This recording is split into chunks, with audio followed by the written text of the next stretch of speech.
pelikula ni Miss Vilma Santos na Bata-Bata, Paano Ka Ginawa, ay nagkaroon ng napakalaking katanungan ang marami.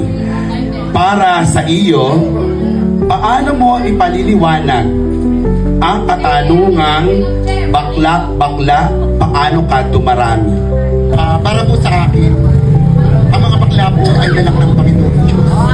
Hindi po dapat natin kutsa-kutsain, hindi po natin dapat taliwalain, sapagkat ang mga bakla po ay mga talentado. Ang mga bakla po ay may mga professional na bakla, kagaya ng doktor, abogado, at etc. etc. Lalo't higit po ang mga makeup artist ng bayan ng Pagbilao.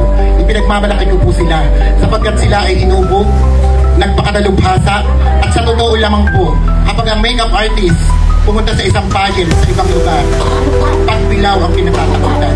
Sa mga bakla po nakakarinig na yung taga rito, pasensya na po, pero alam ko po na ang mga bakla ay ginawa ng Diyos upang magsilbi sa ating bayan, magsilbi sa lipunan, at higit sa lahat, kagaya ko po, inuuna ko po, kahit po ako'y bakla, inuuna ko po ang Panginoong Diyos, dahil alam ko po na ang Panginoong Diyos ang magbibigay ng biyaya sa ating lahat, hindi lamang siksik, liglig at umaapaw.